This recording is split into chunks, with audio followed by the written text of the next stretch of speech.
दुनिया भर के बाजारों से आज है शुरुआत करने के लिए मजबूत संकेत और लगातार 2 दिन तेजी दिखाने के बाद क्या आज लगेगी तेजी की हैट्रिक? बंद हरे निशान में हो पाएंगे या फिर से बढ़ेगा उतार चढ़ाव?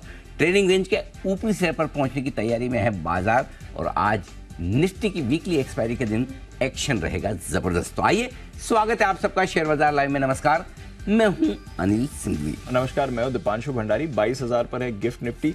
अच्छे संकेत ग्लोबल मार्केट से आ रहे हैं। जैसा अनिल जी ने कहा, तीसरे दिन तेजी की हैट्रिक लगाने की तैयारी रही है हमारे बाजारों की और इन सब के बीच ग्लोबल संकेत भी पॉजिटिव है। बताएं से पहले तो आज सुबह के ट्रिगर्स क्या? ट्रिगर्स बहुत अच्छे हैं दीप, और अमेरिकी बाजारों से शानदार ट्रिगर्स आते दिख रहे हैं, दमदार ट्रिगर्स आते दिख रहे हैं। डाउ 150 पॉइंट ऊपर है, नेस्डेक 200 पॉइंट ऊपर है। जो दीप नहीं बता रहे इसमें, वो ट्रिगर बहुत काम का है जो आपने बताया नहीं, थोड़ी देर में हम बताएंगे। उसमें जो सबसे इंपॉर्टेंट है, मजेदार है, शानदार है, वो भी थोड़ा हम विस्तार से करेंगे आगे उसकी चर्चा। कच्चा तेल $81 थोड़ा नीचे आता दिखा है और नेचुरल गैस के दाम 42 महीनों के निचले स्तरों पर है। वाह वाह, क्या बात है, वेरी नाइस। एनएमडीसी ने पेश किए दमदार नतीजे। ग्लेनमार्क के नतीजों से थोड़ी निराशा वाला मामला दिखेगा आपको और कल के सेशन में बड़े बड़े आंकड़े आते दिखे एफआई और लोकल फंड्स के, लेकिन ढेर सारे एडजस्टमेंट के साथ, और उसका भी होगा पूरा का पूरा विश्लेषण। तो आज डेटा के लिहाज से, खबरों के लिहाज से, इंडाइसेस के एक्शन के लिहाज से और पिछले 2 दिनों की तेजी के बाद तीसरे दिन हैट्रिक के लिहाज से बहुत बड़ा, बहुत इंपॉर्टेंट दिन। और दीप, अच्छी बात है कि पिछले 7 दिन, चाहे वो तेजी हो, चाहे मंदी हो, चाहे बाजार में पीएसयू कंपनियों में प्रॉफिट बुकिंग हो, मिड कैप स्मॉल कैप शेयरों में बिकवाली का दबाव हो, या फिर वापस से रिकवरी का मामला बैंक निफ्टी की लीडरशिप का हो, टचवुड ये हफ्ता और पिछला हफ्ता अब तक एकदम सही गया है। मार्केट का अनुमान के मुताबिक ही मार्केट ने रिएक्शन दिया है। आज बड़ा दिन है, लिटमस टेस्ट है। लिटमस टेस्ट है जी। 2 दिन से अच्छा जो ट्रेंड आप पकड़ रहे हैं, या तो उससे पहले पिछले हफ्ते से ही बोला था कि थोड़ी मुनाफा वसूली आ सकती है मिड कैप्स पीएसयूज में, बैंक्स रिकवरी आएगी तो बैंक लेड रिकवरी आएगी। परसों दोपहर को ही हमारी ये बात हो गई थी कि बैंक लेड रिकवरी आएगी। कल आपने बोला भी था कि आज 3.5 तक रुक जाइए, अच्छा एक्शन आ जाएगा। खैर, कल ही हमने देख लिया बैंक निफ्टी पर बढ़िया एक्शन आ गया और इंपॉर्टेंट लेवल्स की भी बात चल रही है। तो सर, बहुत सारा एक्शन है। एक बार थोड़ा ग्लोबल टच कर लेते हैं। हाँ, बहुत दिन हो गए, शुरुआत अमेरिका से नहीं की, बनता है। हाँ, ऑल इज वेल हियर। तो हाँ, अमेरिका बहुत बढ़िया, वेरी नाइस जी। वहां से करें? हाँ, ठीक है। 525 अंक लुढ़के थे परसों। हाँ। कल रिबाउंड भी आ गया। डीएस हाइपर भी बंद हुए। एक्चुअली अमेरिका, कल अपनी बात हो रही थी कि अमेरिकी बाजार में एक करेक्शन के लिए कुछ ट्रिगर्स की जरूरत थी जी। 5-6 दिनों से लगातार वन साइडेड तेजी अमेरिका में हो रही थी, स्पेशली डाउ में। नेस्डेक तो फिर भी रुक रुक कर चल रहा था, करेक्ट। पहले डाउ ने हाई बनाया, फिर नेस्डेक ने, और फिर S&P 500 ने। और कल के सेशन में क्या हुआ दीप, वो परसों वो हल्की सी तेजी पर ब्रेक लगा। अब 20 बेसिस पॉइंट आपकी महंगाई थोड़ी सी उम्मीद से ज़्यादा आई है। आप कह सकते हैं कि रिएक्शन जायज है, नहीं जायज है, लेकिन थोड़ा सा ओवर रिएक्शन था तेजी के मार्केट में, और यही वजह कि एक दिन के बाद वापस एक्शन होता हुआ दिखा है। और अमेरिकी बाजारों में सेम वो हो रहा है जो हमारे बाजारों में हो रहा है। और आप सोचेंगे, कहने के लिए मैं ये भी तो कह सकता हूँ कि जो अमेरिका के बाजारों में हो रहा है वो हमारे बाजारों में हो रहा है, नहीं, लेकिन ऐसा नहीं। जो हमारे बाजारों में हो रहा है वो अमेरिका के बाजारों में हो रहा है। कैसे? वो समझिए। कल के सेशन में 150 पॉइंट डाउ, नेस्डेक 200 पॉइंट, यानी कि एक दिन की कमजोरी के बाद अच्छे रिकवर हो गए। जितना पिछले दिन में नुकसान किया उसका आधा भरपाई हो गई। नेस्डेक तो कर ही चुका था, डाउ ने भी काफी कुछ किया, लेकिन असली मजा कहाँ है? असली मजा है रसेल 2000 में, जो मिड कैप स्मॉल कैप कंपनियों का जो वहां का इंडेक्स है 2.5% ऊपर बढ़कर बंदा है। 2.5% ब्रॉडर मार्केट में। और कल हमारे यहाँ देखिए, जो 2% घटने के बाद यू टर्न मारा है mid cap small cap index ने, कमाल ही कर दिया। मतलब तो आई थिंक बहुत क्लियर है कि ब्रॉडर मार्केट में अमेरिका में तेजी है। अच्छा, मजे की बात एक और क्या है, कल कोई न्यूज फ्लो नहीं, नया कुछ नहीं आया कल। जो कुछ था परसों का ही था, है ना। तो परसों फिर कल एकदम लोगों ने सोचा अब तो आज कुछ है नहीं, नई खबर, करें तो क्या करें। तो चलो, परसों जो कुछ था, लगता है हम ज्यादा गिर गए। हाँ। थोड़ा रिकवर होना चाहिए। लेकिन अब वहां पे क्या है कि लाइफ हाई पर लेफ्ट आउट फीलिंग बहुत है। अमेरिका में भी क्या है कि पिछले साल, अगर आप 23 की शुरुआत में थोड़ा फ्लैशबैक में ले जाऊं, रेसेशन मंदी आएगी, ये हो जाएगा, वो हो जाएगा, 40 साल का हाई इन्फ्लेशन है, अर्थव्यवस्था की बैंड बज जाएगी। वहाँ पे लोग इक्विटी में अंडर इन्वेस्टेड रहे, फोमो हो गया, धीरे धीरे लाइफ हाई बन गए। अब क्या होता है, थोड़ा सा घटते ना तो वहाँ पर भी हमारी तरह लोग लेने को तैयार खड़े हैं। और कल वो आपने रसेल 2000 में देखा, तो रसेल 2000 यानी कि 2000 कंपनियों का इंडेक्स है वो, जिसमें स्मॉल मिड कैप सब कुछ आते हैं। तो वो इंडेक्स ब्रॉडर मार्केट का मूड माहौल दिखाता है। S&P 500 सबसे बढ़िया इंडेक्स है जो देखना चाहिए, 5000 पर कल बंद हुआ है, एग्जैक्टली 5000 पर जाकर बंद हुआ है। डाउ नेस्डेक फैशनेबल है, नेस्डेक तो हमारा बैंक निफ्टी की तरह है, डाउ अपने हिसाब से ठीक है, जो चलता है करता है वैसा है। सो आई थिंक अमेरिका से संकेत काफ़ी बेहतर है। जितने आपको दिख रहे हैं अमेरिका के संकेत इंडाइसेस देकर, उससे ज़्यादा बेहतर है, उससे ज़्यादा बेहतर, उससे ज़्यादा बेहतर है। हाँ, पॉइंट ये है कि जितने दिख रहे हैं उससे ज़्यादा बेहतर है।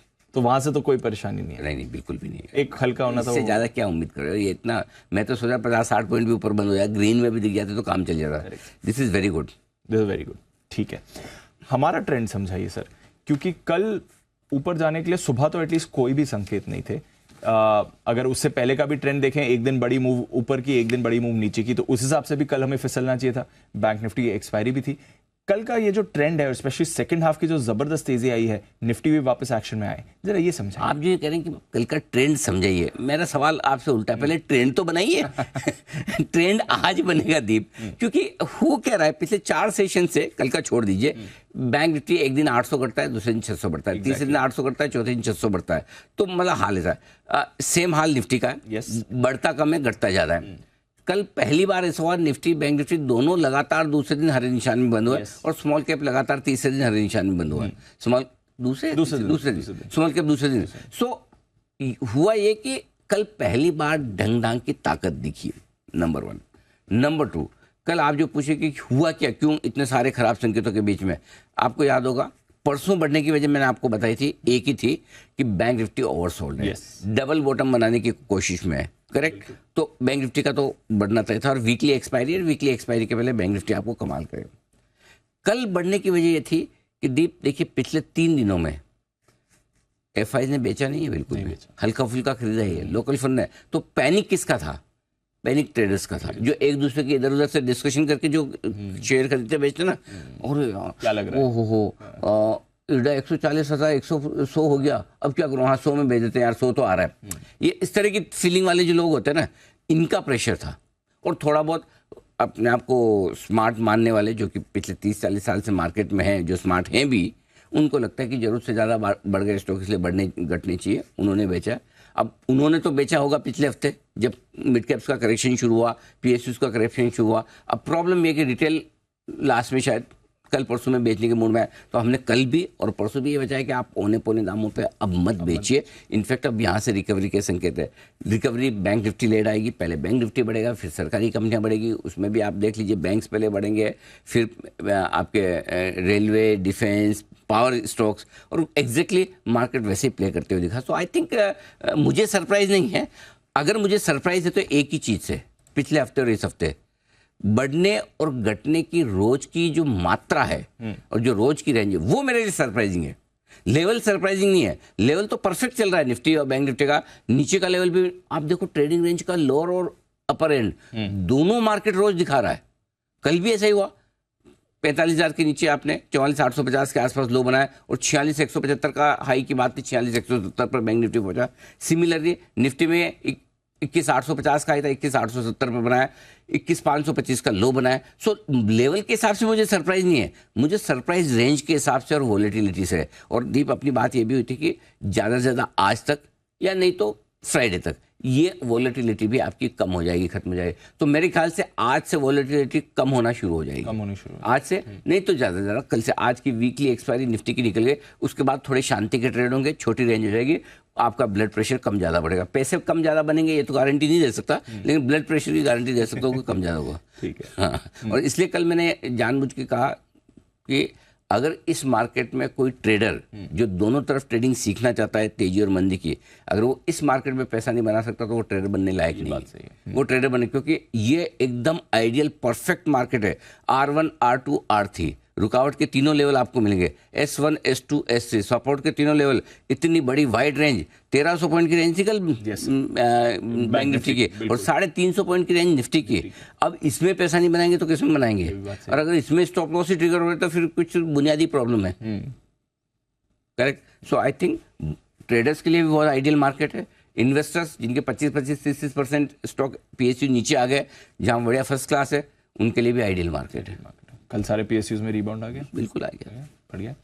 अच्छा, एक चीज़ और, वैसे तो हम डेटा जब बात करेंगे तो आप हाईलाइट करते हैं, बट आप बात कर रहे थे FIs का पिछले 3 दिनों से सपोर्ट था, बट कल वो सपोर्ट हमने जाते हुए देखा है। ये कहाँ? कितना मायने हो सकता है? ये एडजस्टमेंट्स के हिसाब से देखें या फिर कुछ कहाँ जाते हुए दिखा दी मैं स्क्रीन पे तो नहीं दिखा। 3,930 करोड़ की बिकवाली कैश में, ठीक है, 644 करोड़ की बिकवाली स्टॉक फ्यूचर्स में, यानी कि आपके 4500 करोड़ की बिकवाली जी। और 87 करोड़ के इंडेक्स फ्यूचर में। क्या आपको लगता है 4,500 करोड़ की बिकवाली में निफ्टी नीचे से 350 पॉइंट बढ़ सकता है और बैंक निफ्टी 1300 ये पॉइंट भी बढ़ बात सकता सही है? है। जी, उसका जवाब आपको और मुझे पता है ना है। सामने 2900 करोड़ के तब खरीदे हैं लोकल फंड है, तो नेट अगर आप देखें भी तो भी 1500 करोड़ की बिकवाली हुई इनकी। तो यस, इंटरेस्टिंग क्या है, 3 ब्लॉक डील, एक 6,650 की ऐसी कंपनी की ब्लॉक डील है जिसका मैंने नाम नहीं सुना था पहले, कोई डेटा करके कोई कंपनी है भगवान जाने। तो एक वो ब्लॉक डील है, 400 करोड़ की 2 बड़ी ब्लॉक डील दूसरी ओर है। सो आई थिंक 7,500 करोड़ की ब्लॉक डील्स हुई हैं, उसका एडजस्टमेंट है। इसलिए मैंने आज है ना एफआईज और लोकल फंड दोनों के डेटा न्यूट्रल रखे हैं। मेरे हिसाब से दोनों के डेटा पॉजिटिव है। अच्छा, मेरे हिसाब से पॉजिटिव है। अभी एक इंटरेस्टिंग ट्रेड दी पिछले हफ्ते से अभी के इन एफआईज फ्लो में बन रहा है। बहुत स्मार्ट हो गए एफआईज, बड़े लंबे समय बाद स्मार्टनेस दिखा रहे हैं। जब ट्रेडर्स बेचते हैं तो ये खरीदते हैं, और जब ट्रेडर्स ऊपर में कॉन्फिडेंस होकर खरीदने आ रहे हैं तो थोड़ी सप्लाई कर रहे हैं। तो बड़े लंबे समय बाद एक स्मार्ट ट्रेड थोड़ा एफआईज की तरफ से नजर आया। लंबे समय बाद ट्रेडर्स फेंक के गए माल पिछले हफ्ते में, शुरुआत इस बार सोम मंगल को जी, फंड्स ने नहीं फेंका, फंड्स ने लिया है। सो अब फंड थोड़ा सा स्मार्टली कर रहे हैं। और क्या कर रहे हैं, वो कुछ नहीं कर रहे हैं, वो ट्रेडर्स की नब्ज पकड़ रहे हैं कि इनका कॉन्फिडेंस हिला हुआ है। थोड़ा सा भाव नीचे आते डर जाते हैं। ये डर पहले नहीं था। पहले कैसा था, भाव नीचे अच्छा बताओ क्या लेना है और क्या लें। अब ये है कि जो यार और तो नहीं गिर जाएगा, दे दें क्या, है ना? या फिर जैसे ऊपर आए थोड़ा खाली कर लेते हैं। करेक्ट। सो वो वाला जो चेंज हुआ ना, उसका फायदा जिसके पास पैसा है और जिसके पास थोड़ा सा लंबा विजन है, उनको फर्क नहीं पड़ता ना, लेने के बाद 10% घट गया तो और ले लेंगे। लेकिन अगर कोई ट्रेडर है, लेने के बाद 10% घट गया तो हालत खराब हो जाएगी। बिल्कुल। सो इसलिए उस डर का फायदा एफआईज और लोकल फंड उठा रहे नीचे में खरीद। ये एक बड़ा बदलाव हुआ है पिछले हफ्ते से इस हफ्ते में, जो पहले नहीं था। पहले क्या शेयर थे अपने सारे रिटेल वाले, हाँ क्या है वापस ऊपर आ जाता है, आप भी रहा है, लेकिन लो कॉन्फिडेंस वाली है। एक रिलीफ रैली होती है, एक बिलीफ रैली होती है ना? ये कौन सी? ये रिलीफ रैली है रिटेलर्स के लिए, बिलीफ रैली है इन्वेस्टर्स के लिए, फंड्स के लिए। हाँ, रिटेलर को भरोसा नहीं है इस रैली में, उनके लिए बिलीफ वाली नहीं है, उनके लिए रिलीफ राहत बिलीफ भाव पर है। बट ठीक है, अच्छा मार्केट है ट्रेडिंग के लिहाज से भी और इन्वेस्टमेंट के लिहाज से भी। एक अच्छा हल्का फुल्का करेक्शन की जरूरत थी बजट के बाद, बजट के आसपास जो हमने लाइफ हाई बनाया उसके बाद वो करेक्शन आपका हुआ। इस बार बढ़िया बात यह दीप कि स्टॉक्स में करेक्शन ज्यादा हुआ है, इंडेक्स में कम हुआ है। तो होना चाहिए मार्केट हल्का, कैसे भी हो गया। आगे बढ़ते हैं। ठीक है सर। अच्छा, आगे बढ़ने की बात करिए तो एक चीज और है, अर्निंग सीजन खत्म हो गया ऑफिशियली, मतलब कुछ छोटे मोटे आते रहेंगे बट मेन सीजन खत्म हो गया। तो अगला ट्रिगर क्या रहेगा बाजार के लिए? अर्निंग्स पे तो अब फोकस नहीं रहेगा उतना। अगला ट्रिगर क्या रहेगा, या एटलीस्ट डायरेक्शनली बाजार कहां से क्यूज लेगा? लेने ही क्यों है बड़े दिनों बाद तो बिना ट्रिगर वाले मार्केट आ रहे हैं, है ना? सब दो चीजें, एक तो ये कि इमीडिएटली न्यूज फ्लो के हिसाब से आपका कोई बड़ा ट्रिगर नहीं है। जो बड़ा ट्रिगर बनेगा वो बनेगा आपका नतीजों का, चुनाव का ऐलान। बहुत जल्दी चुनाव की डेट आने की तैयारी में, तो वो आपका अगला ट्रिगर है कि चुनाव फिर हम चुनाव में होने लगेंगे। दूसरा ट्रिगर बनेगा ग्लोबल मार्केट से। अब हमको वापस है ना डाउ नेस्डेक से दोस्ती करनी है, इनको देख के हम चलेंगे, घटेंगे, बढ़ेंगे।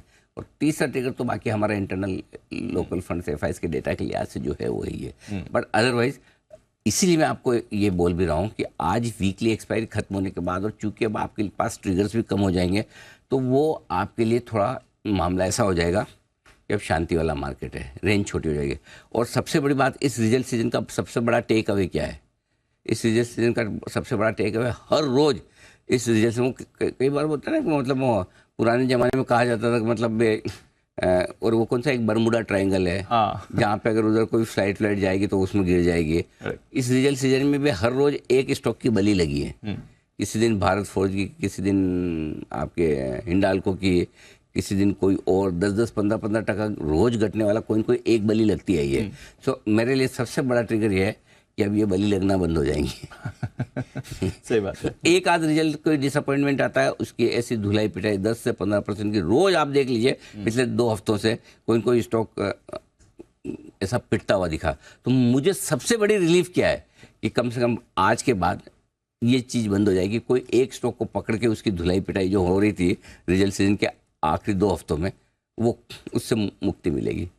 तो बढ़िया है, कम ट्रिगर्स के साथ थोड़ी शांति वाली बहुत। और वैसे भी कितना है रोज कैसे 1200 पॉइंट की वॉलेटिलिटी आप झेल सकते हैं बैंक निफ्टी में, 300 पॉइंट की निफ्टी में कैसे झेलेंगे, कितना झेलेंगे। सो आई थिंक मार्केट अब है ना, विक्स आपका नीचे आएगा, मार्केट थोड़ा छोटी रेंज में आएगा, इंट्राडे और क्लोजिंग बेसिस पे आपके अप डाउन थोड़े कम हो जाएंगे, ट्रेडिंग रेंज के हायर एंड पे भी हैं जहाँ पे रुकना भी चाहिए। तो थोड़ा अब क्रांति से शांति की तरफ बढ़ेंगे। जो इतनी उठापटक मारपीट कर डाली है उससे अब थोड़ी शांति की तैयारी करें, रिलीफ आराम से। ठीक है, चलिए अच्छा है, थोड़ा रिलीफ पीरियड भी एंजॉय करेंगे। मिड फेब का सेशन है, करते हैं शुरुआत, बताएं सर कुछ। आज की स्ट्रेटजी में आज की क्लोजिंग सबसे अहम है जी, ओपनिंग से ज़्यादा अहम है क्लोजिंग, क्योंकि आज मजबूत खुलने के बाद ट्रेडिंग रेंज के ऊपरी सिरे पर आप पहुंचे, ठीक है। और वो क्या है, 21,930 ये लेवल नोट करके रख लीजिए, और 46,200, 46,188 होता है, 46,200, और इसको 21,930 को आप 21,950 मानना चाहे तो वो मान ले, बट ब्रॉडली ये 2 लेवल है जिस पर आपको नज़र रखनी है। और ये 2 लेवल क्या है, फरवरी महीने के क्लोजिंग बेसिस पे हाईएस्ट लेवल है, ठीक है दीप। 21,930 7 फरवरी को आपको हाईएस्ट क्लोजिंग मिली थी, 46,188 2 फरवरी को बजट के नेक्स्ट डे आपको हाईएस्ट क्लोजिंग बैंक निफ्टी की मिली थी। तो अगर आज इन दोनों लेवल के ऊपर हम बंद हो जाते हैं तो आनंद आ जाएगा, मजा आ जाएगा। हम ट्रेडिंग रेंज को फरवरी हाईज को क्लोजिंग बेसिस पे पार करके थोड़ा और आगे बढ़ने की कोशिश करेंगे। मैं ये 2 लेवल पर 3:30 बजे नजर रखूंगा, ठीक है, इंपॉर्टेंट ये, ठीक है, ठीक है।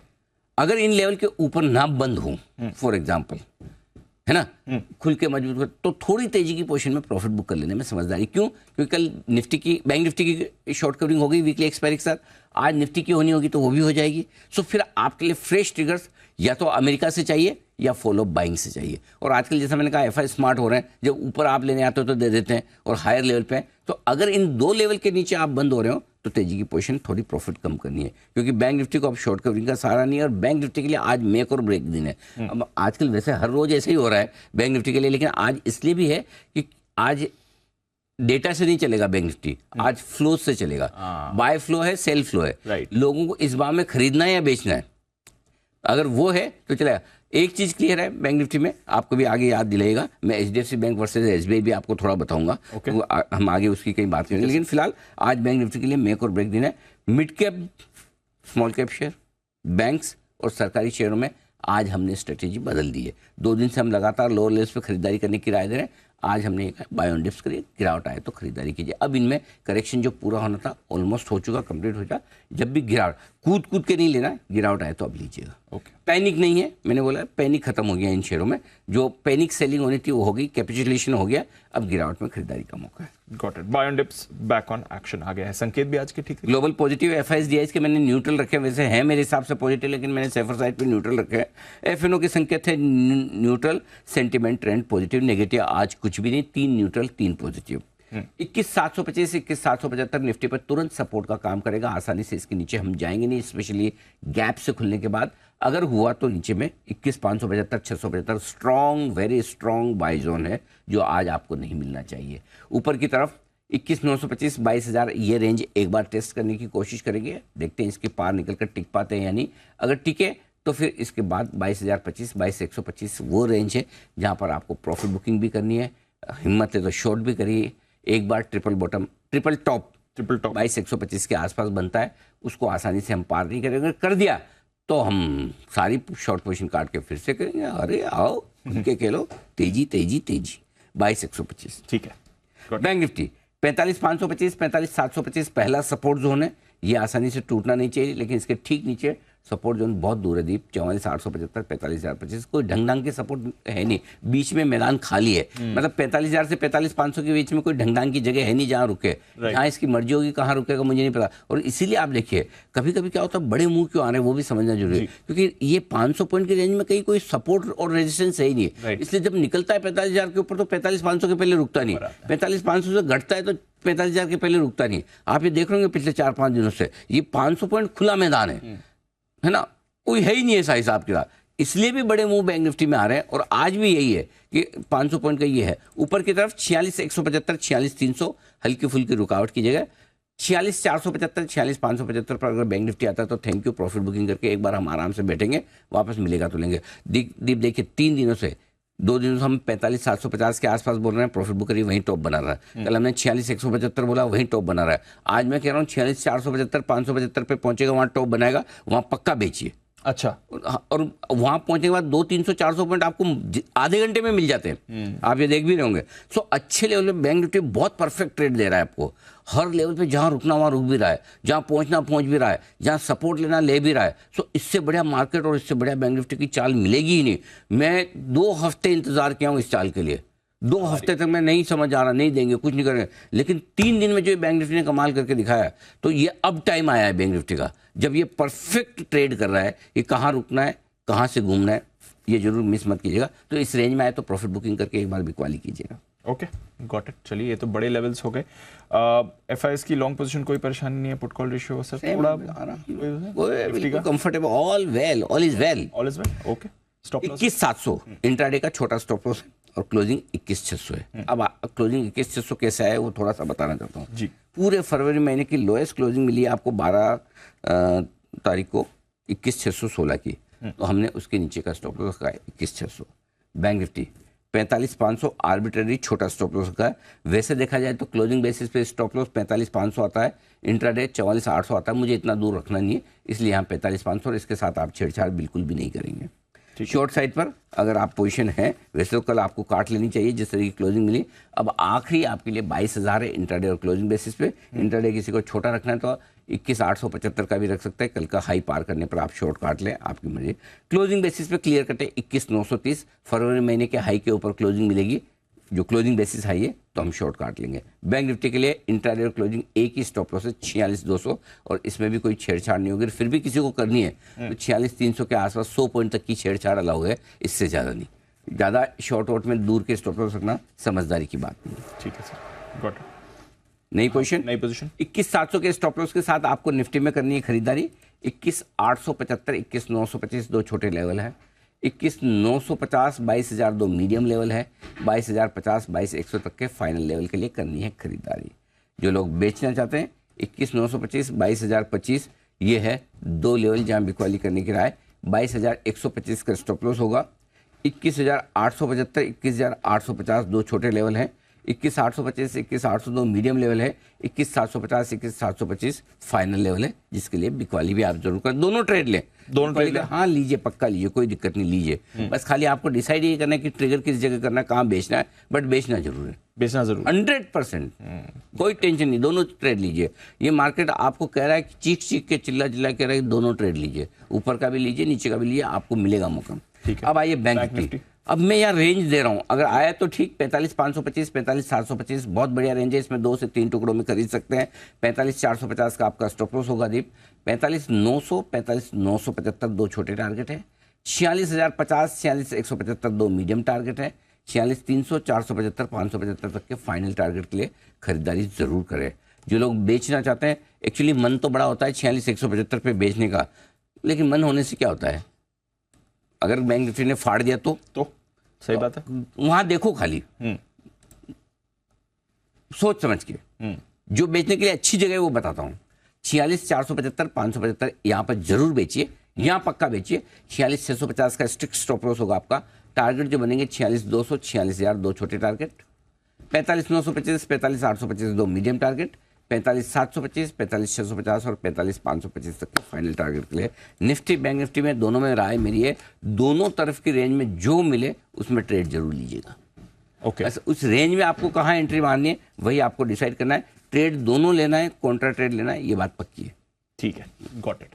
चलिए, ये तो रहे आपके दोनों तरफ के लेवल्स, बेचना भी है खरीदना भी है, लेवल्स को रिस्पेक्ट करना है। 14 स्टॉक्स हैं आपके लिए बैन में, ध्यान रखिएगा। आज के लिए हिंदुस्तान कॉपर की कल फ्रेश एंट्री हो गई, बाकी 13 स्टॉक्स जो थे वो बने हुए हैं। कोई इंपॉर्टेंट लेवल्स? नथिंग, ज्यादा कुछ नहीं। 22,000 के कॉल पर 1 करोड़ 15 लाख शेयर हैं, वही एक रुकावट का काम करेगा। सपोर्ट इमीडिएटली 21,800 पर 70 लाख शेयर है। ठीक है, गॉट इट। अब आते हैं फिर स्टॉक्स पर बात करते हैं। रिजल्ट रिव्यू पहले ले लेते हैं अनिल जी से।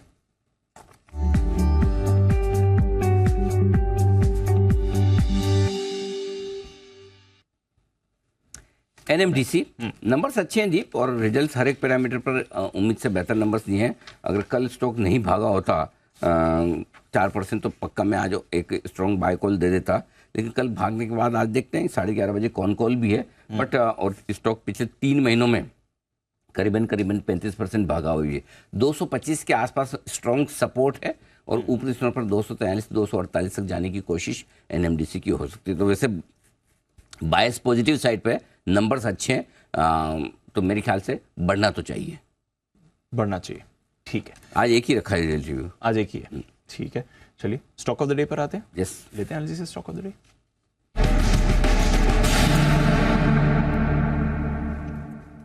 बताएं सर। ABFRL मेरे ख्याल से हमने इस साल की पिक के तौर पे या दिवाली पिक के तौर पर भी इस स्टॉक को दिया था। नंबर्स अच्छे आए हैं दीप, इन उम्मीद के मुताबिक कह सकता हूँ। ऑपरेशनल परफॉर्मेंस काफ़ी मजबूत है, मार्जिन 13.25% के आसपास के, कामकाजी मुनाफा 550 करोड़ उम्मीद से बेहतर आए, तो ऑपरेशनल परफॉर्मेंस स्ट्रॉन्ग है, जिसके दम पर थोड़ा स्टॉक बढ़ सकता है। दिक्कत एक ही है, थोड़ा डेप्रिसिएशन ज़्यादा है, थोड़ा इंटरेस्ट कॉस्ट बढ़कर आई है, इनका कर्ज का प्रॉब्लम है, डेट का प्रॉब्लम। थोड़ी सी इक्विटी रेस कर ले, डेट कम कर लेना, तो इनका मजा आ जाए बस। मतलब ये ट्रेंड जैसे सस्ते बेचते हैं, जूडियो टाइप ही, लेकिन ये है कि सारा पैसा जो है ना ब्याज चुकाने में ही जा रहा है। करेक्ट। तो आई थिंक थोड़ा सा कैपिटल रेस करके ABFRL को थोड़ी बैलेंस शीट ठीक करने की जरूरत है। डिमांड को लेकर अभी तक स्ट्रॉन्ग आउटलुक नहीं आया, लेकिन 3:30 बजे आज कौन कॉल है, तो उसमें समझेंगे कि मैनेजमेंट कितना कॉन्फिडेंट है। So but otherwise numbers operationally अच्छे हैं, तो यहाँ से घटने की जगह कम है स्टॉक के लिए, बढ़ने की ज़्यादा है। 238 का इसीलिए छोटा स्ट्रिक्ट स्टॉप लॉस दिया है, ज़्यादा बड़ा नहीं है। 249, 254, 258 तक के टारगेट के लिए कर सकते हैं आप खरीदारी ABFRL में। और एक स्टॉक 9 बजे और है, बिल्कुल बेहद इंटरेस्टिंग, मेरे दिल के करीब। आपके दिल के करीब? यस, लेकिन इतना करीब है कि उसको उसका नाम देते मेरे कई बार दिल में दर्द होता है। क्यों? बताऊंगा। अच्छा, 9 बजे। ठीक है, चलिए समझेंगे। बट AB फैशन यहाँ पर खरीदारी की राय आ रही है, देखते हैं आज कैसा एक्शन ही दिखाएगा नतीजों के बाद। आइए और नतीजे और खबरों की बात करते हैं। नुपुर है हमारे साथ ही वरुण भी है और आशीष भी हैं। नुपुर, मॉर्निंग, बताएं ट्रिगर्स, नतीजे कौन कौन से हैं? Good morning. Landmark life sciences के साथ शुरुआत करते हैं। ओपन ऑफर जो निर्मा के साथ है वो आज शुरू हो जाएगा, 29 फरवरी तक ये ओपन रहेगा। करीबन 2 करोड़ शेयर इसमें दिए जाएंगे, और जो प्राइस है वो 631 रुपए की है, तो यहाँ फोकस करके चलेंगे। एक स्टेट है KPI ग्रीन एनर्जी की बोनस इशू का एडजस्टमेंट आज 1:2 के रेशियो में होने वाला है।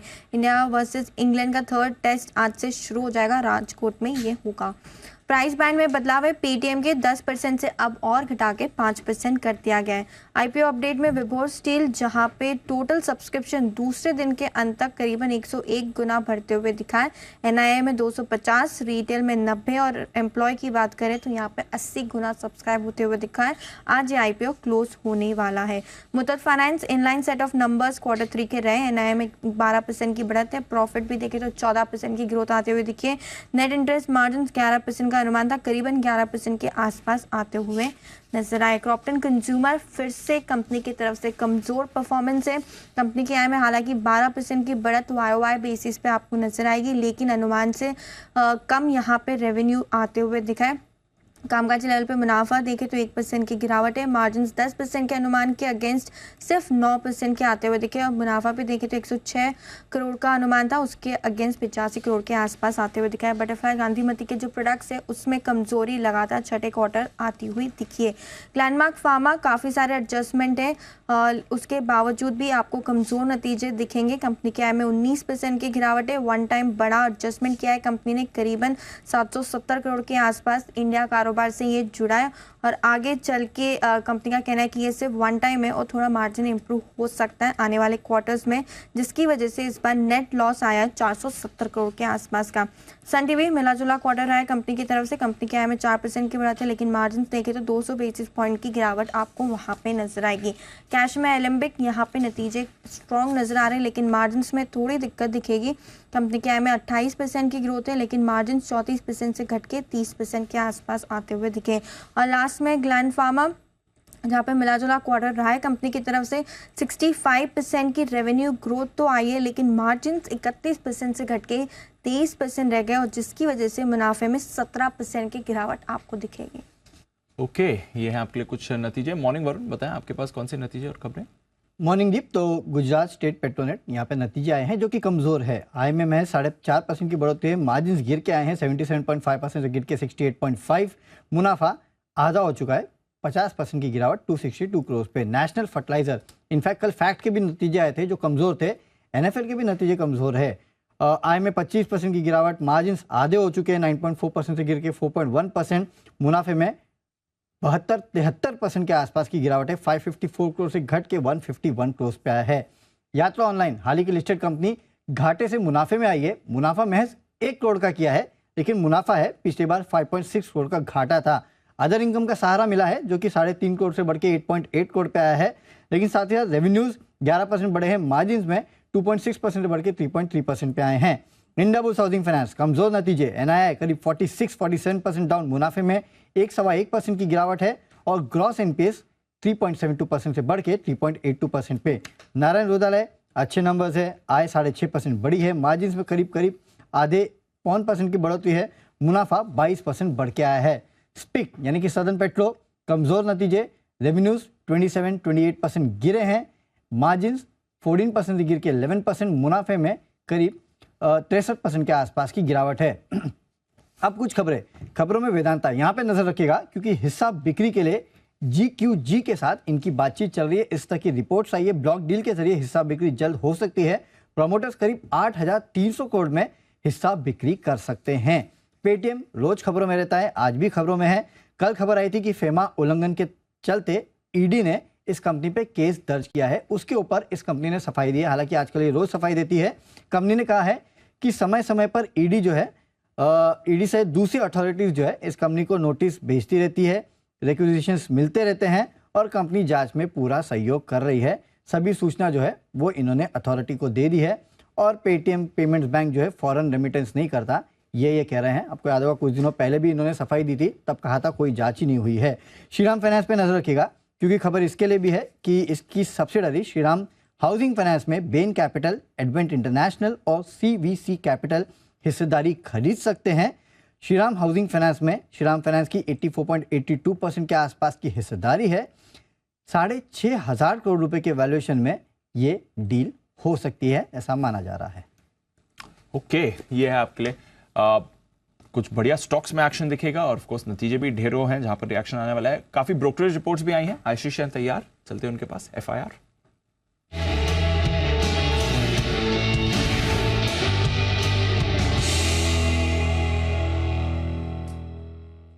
मॉर्निंग आशीष, पहले तो बताएं टॉप रिपोर्ट्स कौन सी हैं? Good morning Deepanshu. देखिए M&M यहाँ पर नतीजों के बाद ढेर सारी रिपोर्ट्स आई हैं। इन रिपोर्ट्स में ये लिखा गया है कि SUV की ग्रोथ तो काफ़ी बढ़िया है, लेकिन जो ट्रैक्टर सेगमेंट में धीमा पाने कॉज ऑफ कंसर्न हो सकता है। कुछ ब्रोकरेज हाउस ऐसे हैं जिन्हें वैल्यूएशन भी महंगे लग रहे हैं, कौन से बताऊंगा। लेकिन सबसे पहले CLSA की रिपोर्ट देखिए। खरीदारी के राय के साथ टारगेट प्राइस इन्होंने 1931 रुपये से बढ़ाकर 2074 रुपये का टारगेट दिया है। JP मॉर्गन भी टारगेट प्राइस इंक्रीज करके 1880 रुपये का लक्ष्य दे रहे हैं। जेफरीज होल्ड की रेटिंग दे रहे हैं। मॉर्गन स्टैनली ने ओवरवेट की रेटिंग दी है, लक्ष्य 1952 रुपये का दिया है। अब ब्रोकरेज हाउस में अगर आप देखें तो फिर जेफरीज का मानना है होल्ड की रेटिंग के साथ 1615 रुपये का जो टारगेट है। मान रहे कि स्टॉक में अगर आप देखें तो वैल्यूएशन के कंसर्न है, थोड़े से महंगे हैं और ग्रोथ ट्रैक्टर सेगमेंट में आ नहीं रही है, तो यहाँ पर नजर रखेंगे। इसके अलावा अगर आप देखें तो ABFRL यहाँ पर फोकस रखिएगा। रिपोर्ट आई है मॉर्गन स्टैनली की तरफ से, अंडरवेट की रेटिंग को बरकरार रखा है, लेकिन 273 रुपये का भाव है, 176 का टारगेट दे रहे हैं। क्रॉम्पटन ग्रीव्स कंज्यूमर इलेक्ट्रिकल्स, यहाँ पर भी नतीजों का इम्पैक्ट है। मॉर्गन स्टैनली इक्वल वेट की रेटिंग को बरकरार रखे और मान रहे कि Q3 में यानी जो तिमाही नतीजे आए हैं यहाँ पर मार्जिन्स में थोड़ी सी गिरावट देखने को मिली है। हालांकि अगर आप टॉप लाइन यानी आय के आंकड़े की बात करें तो फिर इनलाइन है और बटरफ्लाई का प्रदर्शन थोड़ा सा मिस देखने को मिला है। मैक्वारी ने आउट परफॉर्म की रेटिंग दी है, 329 रुपये का टारगेट दिया है। नोमेरा न्यूट्रल की रेटिंग दे रहे हैं, 321 रुपये का लक्ष्य है। मुथूट फाइनेंस CLSA की तरफ से रिपोर्ट, रिड्यूस की रेटिंग को बरकरार रखा गया है। टारगेट 1350 रुपये से बढ़ाकर 1440 रुपये का टारगेट दिया है। वही मॉर्गन स्टैनली अगर आप देखें तो मान रहे कि जो प्री प्रोविजनिंग ऑपरेटिंग प्रॉफिट है यानी इस NBFC का जो कामकाजी मुनाफा है ये इनलाइन यहाँ पर देखने को मिला है और क्रेडिट कॉस्ट में जो गिरावट आई इसका फायदा मुनाफे में है। इन्होंने टारगेट प्राइस दिया है 1165 रुपये का। और जोमेटो यहाँ पर आपको बहुत खास नज़र रखनी है क्योंकि बढ़िया रिपोर्ट आई है, बहुत दमदार रिपोर्ट आई है सर। सबसे बुलिश रिपोर्ट है, 227 रुपये का टारगेट है। पहले भी टारगेट काफ़ी बढ़िया था 181 रुपये का, अब बढ़ा के 227 रुपये का टारगेट दे रहा है। तो बोलो आशीष, पहली बार 200 पार जोमेटो का टारगेट पहली बार ही है। बिल्कुल, और इसलिए मैं बार बार होता हूँ, ये तो बेचने का ही नहीं है स्टॉक, आपको रखना ही रखना है। और हमने अब तक हर बार टारगेट बढ़ाते गए, आखिरी टारगेट हमारा 200 का हम पिछले रिजल्ट के बाद होने वाला है। बिल्कुल। रिजल्ट के बाद भी देखिए खराब मार्केट में भी घटा नहीं है, उल्टा 140 से रिजल्ट के दिन से 152 कल हुआ है घटने के बावजूद। तो आई थिंक ये तो बहुत बढ़िया रिपोर्ट, आज की सबसे बेस्ट रिपोर्ट यही है CLSA की जोमेटो पर। बिल्कुल सर। चलिए इस पर एक्शन रहेगा। आशीष कुछ और रिपोर्ट भी है? बिल्कुल दीपांशु, ग्लैंड फार्मा यहाँ पर जेफरीज खरीदारी की राय दे रहे हैं और टारगेट प्राइस आप देखिए 2250 रुपए से बढ़ाकर 2400 रुपए का टारगेट दिया है। 1950 रुपए का भाव चल रहा है और गोल्डमैन सैक्स की तरफ से भी बढ़िया रिपोर्ट है, खरीदारी की राय के साथ टारगेट प्राइस इंक्रीज किया है 2125 रुपए के टारगेट के लिए। BHEL यहाँ पर कल के एक्शन के बाद अपग्रेड आया, मॉर्गन स्टैनली ने रेटिंग अंडरवेट से अब इक्वल वेट की रेटिंग दे दी है और टारगेट प्राइस तो देखिए क्या ही टर्न अराउंड किया है, 34 रुपए से सीधे बढ़ाकर 220 रुपए का टारगेट दे रहे हैं। लेकिन स्टॉक ऑलरेडी बहुत बड़ा रनअप दिखा चुका है, इनकी रिपोर्ट लेट आई है, 224 रुपए का भी भाव चल रहा है। प्रेस्टीज एस्टेट CLSA की तरफ से रिपोर्ट आई है, आउट परफॉर्म से अब खरीदारी की राय दे रहे हैं, टारगेट प्राइस दे रहे हैं 1440 रुपए का। मॉर्गन स्टैनली ओवरवेट की रेटिंग दे रहे हैं, 1300 रुपए का लक्ष्य दे रहे हैं। और अंत में ऑयल इंडिया यहाँ पर भी नजर रखेगा क्योंकि CLSA की तरफ से रिपोर्ट है, खरीदारी की राय के साथ टारगेट प्राइस 435 रुपए से बढ़ाकर 575 का कर दिया, 499 का भाव चल रहा है। और ये मान रहे कि मैनेजमेंट की तरफ से कमेंट्री काफी अच्छी है, इसी के चलते इन्होंने EPS के फोरकास्ट में 9 से लेकर 12% की बढ़ोतरी की है। मॉर्गन स्टैनली भी सहमत है, ओवरवेट की रेटिंग दे रहे हैं, 487 रुपए का हालांकि टारगेट है, कमेंट्री इनकी भी पॉजिटिव है। देखिए एक और बड़ी दमदार रिपोर्ट है दीप, और वो है बेल पर। लंबे समय बाद मॉर्गन स्टैनली ने अपना मूड बदला है। 34 रुपए से टारगेट सीधा 220, बीच में कुछ नहीं। जैसे बैंक निफ्टी के 500 पॉइंट के बीच में कुछ नहीं होता, वैसा मॉर्गन स्टैनली लंबे समय बाद इन्होंने मूड बदला है। हालांकि भाव अभी भी 220 आ गया, लेकिन 34 से 220 भाव करना अपने आप में एक बड़ी चीज है, इंटरेस्टिंग है। लेट्स सी क्या कुछ होता है। तो बड़ा एक्शन है आज, और इसी बड़े एक्शन के लिए हम आपको कर रहे हैं तैयार हमारे एक्सपर्ट्स के दमदार पैनल के साथ। वक्त है पिक ऑफ द डे का।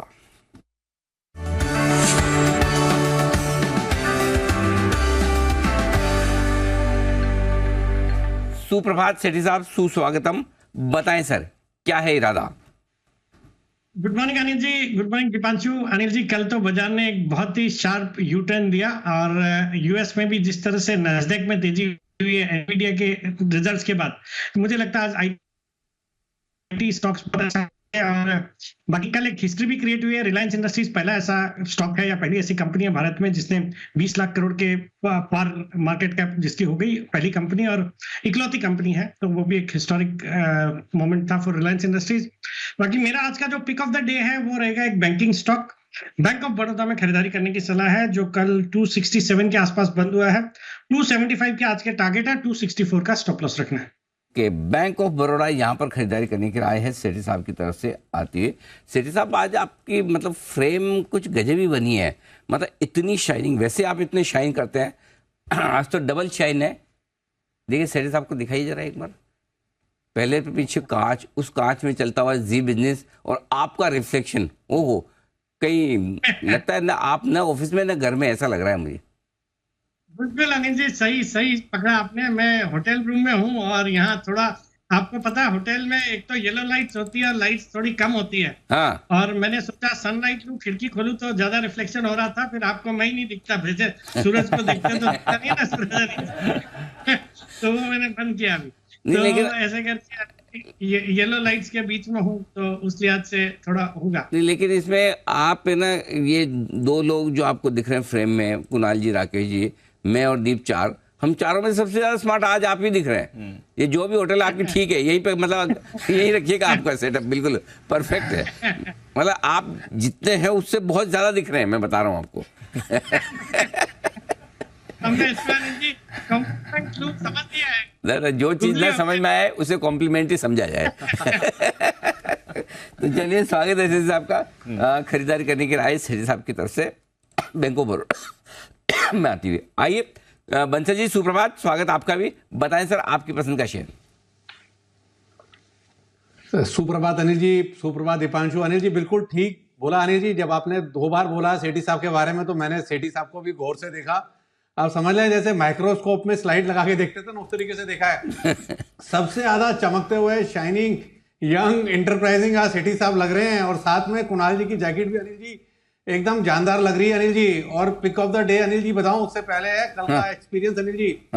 कल वैलेंटाइन डे था, मैं छोटे से डाइन आउट के लिए वाइफ के साथ गया अनिल जी, तो ड्रिंक आ गया टेबल के ऊपर, हाँ तो मेरी वाइफ ने बोला हमने ऑर्डर नहीं करा है, तो कहती this is complimentary for the sir, हम जी बिजनेस देखते हैं अनिल जी। और वाह वाह क्या बात है, गजब सर, छा गए तुसी, क्या बात, वाह सीरियसली।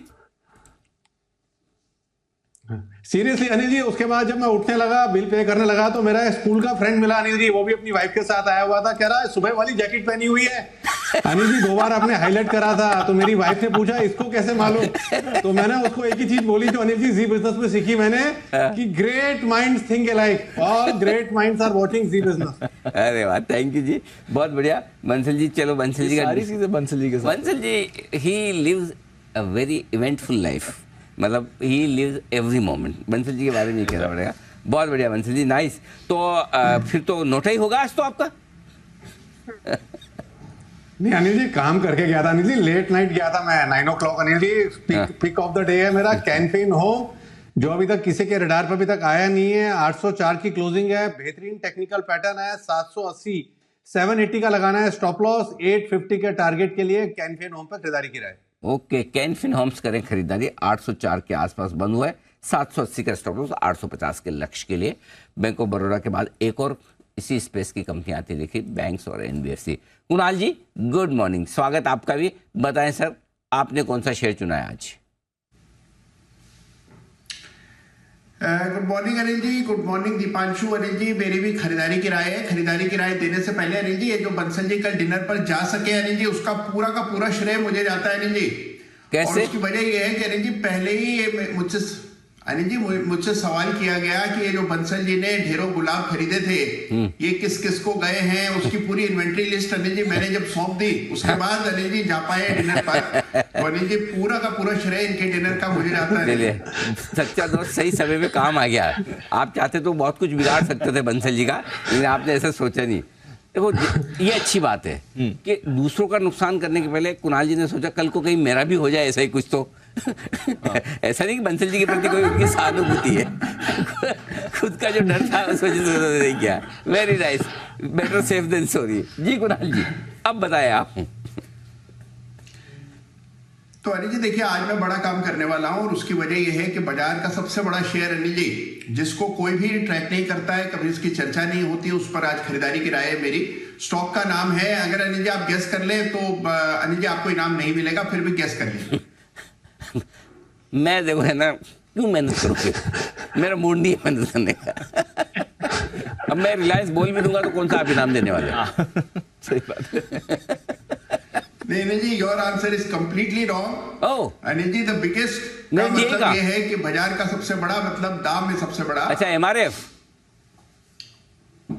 जी अनिल जी, एमआरएफ। तो एमआरएफ पर अनिल जी खरीदारी की राय है, और बहुत जबरदस्त ब्रेकआउट हमने कल के ट्रेड में आते हुए देखा। ये किसी के रडार पर रहता ही नहीं, इसका दाम देख करके ही लोग चले जाते हैं, लेकिन जिस प्रकार का स्ट्रक्चर है, मुझे लगता है अनिल जी एमआरएफ में और तेजी देखने को मिलेगी। ये बाजार की तेजी मंदी का इस पर असर नहीं पड़ता है, तो जो थोड़े इन्वेस्टर ग्रेड के लोग हैं उनके लिए सलाह है कि खरीद करके चले। यहाँ पर 1,45,000 का स्टॉप लॉस रखना है, तो 1,45,000 का स्टॉप लॉस रखें। पहला टारगेट होगा 1,55,000 का, पहला टारगेट 1,55,000 का, दूसरा टारगेट 1,60,000 का। खरीदारी की राय है एमआरएफ। ओके, तो एमआरएफ में खरीदारी करने की राय कल।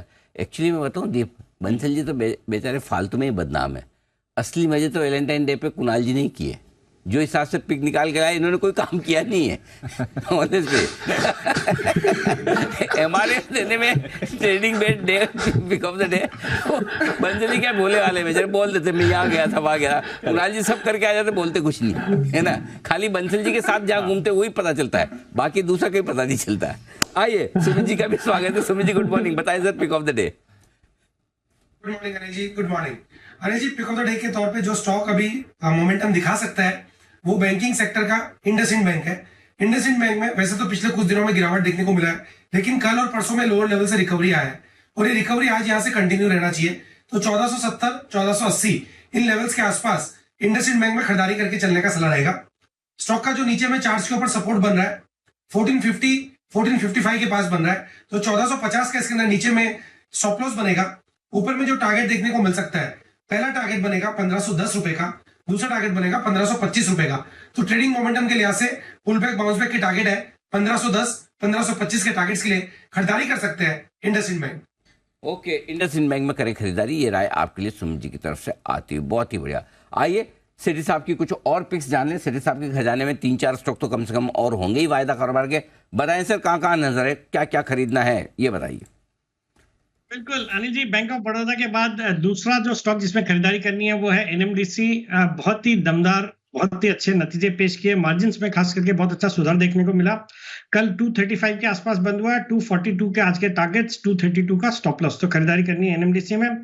तीसरा स्टॉक अनिल जी, अभी राकेश जी ने एक फ्रेज या प्रोवर्ब यूज किया, ग्रेट पीपल थिंक अलाइक, तो अनिल जी वैसा ही हो गया। एबीएफआरएल मेरा तीसरा पिक है आज का, जो आज का आपका स्टॉक ऑफ द डे है। और अनिल जी, आपने जो आज जब इसके संदर्भ में बात करी थी तो आपको ये याद रह गया, दिवाली या न्यू ईयर पे ये पिक आपने दी थी, बट रिसेंटली जिस दिन, मुझे याद आता है जिस दिन ट्रेंड के नतीजे आए, तोड़फोड़ नतीजे आए, उस दिन भी आपने एबीएफआरएल को दोपहर के शो में शायद रिकमेंड किया था। तो आज एबीएफआरएल के भी कल नतीजे आए, नतीजे बहुत ही दमदार है, मार्जिन भी बहुत अच्छे एक्सपांड हुए हैं, तो खरीदारी करनी है एबीएफआरएल में for a target of 252, stop loss of 240। चौथा स्टॉक है नैस्डैक में, जो कल तेजी हुई है 2% की, खास करके एनवीडिया के रिजल्ट्स के बाद, तो मुझे लगता है आईटी सेक्टर आज फोकस में रहना चाहिए, तो एचसीएल टेक में खरीदारी करने की सलाह for a target of 1710, stop loss of 1660। और पांचवा स्टॉक है डिफेंस स्टॉक एचएएल, जो कि कल कुछ खबरें भी चल रही थी, सरकार ने कुछ नए ऑर्डर्स भी दिए हैं, स्टॉक में भी अपने रिसेंट हाइट से अच्छा खासा करेक्ट हुआ है, रिजल्ट्स भी इस तिमाही के अच्छे थे, तो एचएएल में खरीदारी करनी है for a target of 3030, stop loss of 2935। Okay, तो ये है आपके लिए कुछ और बेहतरीन स्टॉक्स जहां पर आपको करनी है खरीदारी। एबी फैशन पर रखिएगा नज़र, एचएएल पर रखिएगा नज़र, एनएमडीसी में भी आपको अच्छी मूव आ सकती है, एचसीएल टेक भी मूव करेगा, तो कुछ बड़ी पिक्स आ रही हैं सेठी साहब की तरफ से जहां पर आपको बढ़िया एक्शन आज के बाजार में आते हुए दिख सकता है। सेठी साहब, कुछ और काउंटर्स जिस पर आपकी राय लेनी है सर। मुथूट फाइनेंस, यहाँ पर जरा राय दें। नतीजे इनलाइन थे, एनपीएस कम हुए हैं, मार्जिन भी स्टेबल हैं, क्या करना चाहिए सर इसमें, जरा बताइए। देखिए, वैसे आज मैं एनबीएफसीज और बैंक्स पे बुलिश हूँ, मुझे लगता है स्टॉक उस लिहाज से पूरा सेक्टर ठीक करेगा तो स्टॉक भी अच्छा करना चाहिए। बाकी नतीजों के लिहाज से बहुत कोई ज्यादा कुछ एक्शन नहीं लगता है, इनलाइन नतीजे हैं, और जिन्होंने लिया हुआ उनको होल्ड करने की सलाह रहेगी। ओके, ये है आपके लिए मुथूट फाइनेंस। देखते हैं किस तरह का एक्शन इस पर आपको आज आते हुए दिख भी सकता है। ग्लेनमार्क फार्मा, यहाँ पर नतीजे थोड़े अनुमान से कमजोर थे, एक एडजस्टमेंट भी हुआ है, उसकी वजह से भी एक वन टाइम लॉस इन्हें देखना पड़ा है। बंसल जी, एक बार ग्लेनमार्क फार्मा जरा इस पर अपनी राय दें, कल भी 4-4.25% नीचे ही था सर। दिवांशु, कुछ दिनों से इस पर करेक्शन चल रही है और कल के सत्र में थोड़ी बड़ी करेक्शन देखने को मिली थी, और टेक्निकली नीचे में बड़ा सपोर्ट यहाँ पर काफी दूर है, 760-765 के जोन में आता है, 830-835 ऊपर में एक रेजिस्टेंस है, और जहां तक दीपांशु मैं रिकलेक्ट कर पा रहा हूं, शायद सुमित जी ने 850 रुपए के अराउंड यहाँ पर बिकवाली की राय भी दी थी। ओके, तो ये है आपके लिए ग्लेनमार्क। इस पर भी देखते हैं आज किस तरह का एक्शन आपके लिए बन सकता है। नेशनल फर्टिलाइजर, सुमित जी एक बार जरा इसका चार्ट देखें सर। नतीजे कुछ ज्यादा खास नहीं थे, इनफैक्ट कमजोर ही नतीजा है, रेवेन्यू भी गिरा है, मुनाफा भी गिर कर आया है, जरा इस पर कोई राय दे सर अपनी। जो स्टॉक के अंदर भी पिछले कुछ दिनों में गिरावट ही देखने को मिला है, थोड़ा सा डाउनसाइड का मूव भी आया है, और लास्ट 10-15 दिनों में स्टॉक ने ऊपर में 125 के लेवल से गिरावट का शुरुआत किया और अभी 100 के लेवल के आसपास तक आ चुका है। अभी इसका इमीडिएट सपोर्ट जो नीचे में दिखाई दे रहा है वो 88 और 90 लेवल्स के पास है, यानी और जगह बन रही है। आज अगर नीचे में 97 के लेवल टूटते हैं तो 88 से 90 रुपए तक के लेवल एक बार शॉर्ट टर्म में देखने को मिल सकते हैं। तेजी स्टॉक में बनेगी जब 101 के ऊपर सस्टेन करेगा, 101 के ऊपर सस्टेन करने पे ऊपर का मूव देखने को मिल सकता है, फिर तेजी बनेगी, जब तक ये लेवल नहीं टूटता तब तक 8 से 10 रुपए की गिरावट बन सकती है। ओके, तो ये है आपके लिए एनएफएल, नेशनल फर्टिलाइजर। देखते हैं आज किस तरह का एक्शन इस काउंटर पर बनेगा। इंडियाबुल्स हाउसिंग, ये इंटरेस्टिंग है, वायदा कारोबार के बाहर जाने के बाद पहली बार इसके नंबर्स आए हैं, कमजोर नंबर्स आए हैं, नेट इंटरेस्ट इनकम करीब आधी हो गई है, मुनाफा इनका ज़्यादा फ्लैट ही रहा है, एसेट क्वालिटी में भी आपने थोड़ा सी बिगड़ाव देखा है, थोड़ी कमजोर हुई है एसेट क्वालिटी, हालांकि कल अच्छे एक्शन में था। कुणाल जी, इंडियाबुल्स हाउसिंग जरा देखिए, 190 का लेवल कल 5.5% उछला था, बट नंबर्स कुछ ज़्यादा खास नहीं है सर। देखिए, बिल्कुल हमने इसमें कुछ मोमेंटम बनते हुए कल देखा दीपांशु, लेकिन अभी एक काफी क्रिटिकल और स्टिफ रेजिस्टेंस मुझे 200 रुपए के आसपास नजर आती है, तो मुझे लगता है कि 200 का लेवल जो है इसके लिए असली चुनौती होगी, और 200 का लेवल अगर स्टॉक पार कर पाता है, एक बड़ा ब्रेकआउट उन स्तरों के ऊपर होता है, तब जरूर इस पर खरीदारी के बारे में सोचेंगे। फिलहाल मेरी वेट एंड वॉच अवॉइड करने की राय है। तो मुझे लगता है कि इसी रेंज में स्टॉक काफी समय बिता सकता है। 200 के ऊपर ब्रेकआउट आता है तो खरीदारी की राय है। ओके, तो ये है आपके लिए इंडिया बुल्स हाउसिंग। देखते हैं इसमें भी आज कैसा एक्शन बनेगा।